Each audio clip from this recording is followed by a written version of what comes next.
So I'm now recording with the results of the simulation, the FSI simulation I've been working on for the past few months.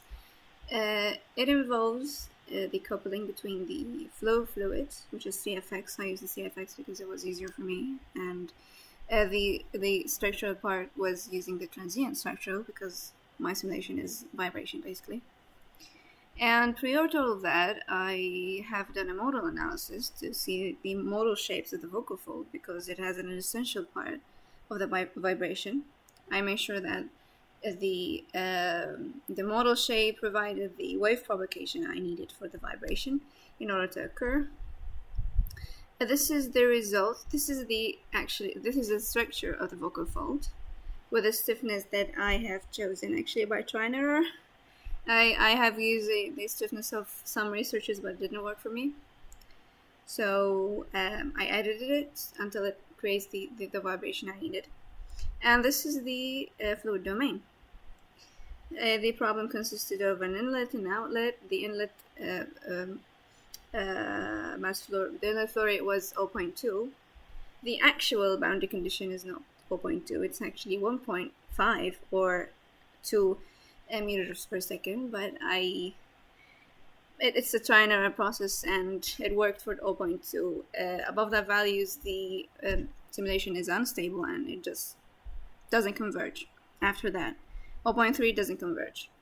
It just creates a bizarre deflection and it doesn't work. So that's what has worked for me, is 0.2. And the actual reason for that is I have chosen the stiffness of the material, and actually the structure, it was just something similar to the real one. I have edited the structure and this stiffness just in order to give me the wave propagation, which is it is a way of understanding how the vibration is done in the vocal fold. See that in the animation.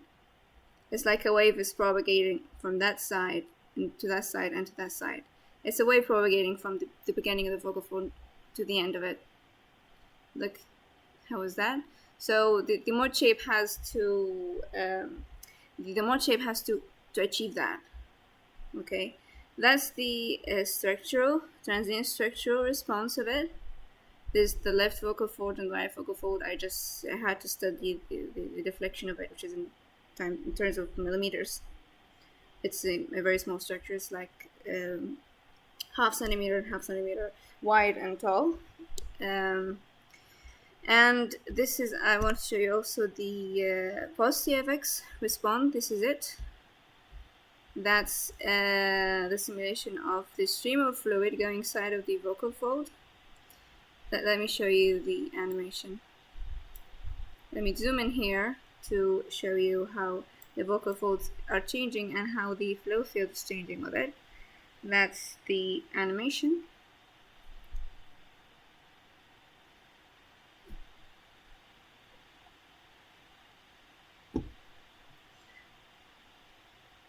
Okay, so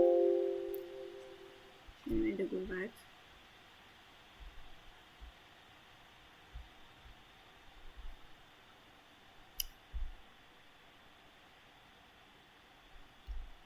So the main problem is the vocal fold doesn't work actually in the real boundary condition.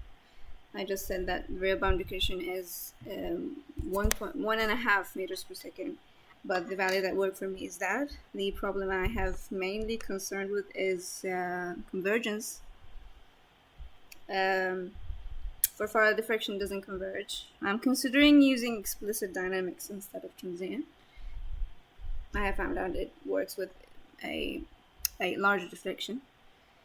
And yeah, that's pretty much it.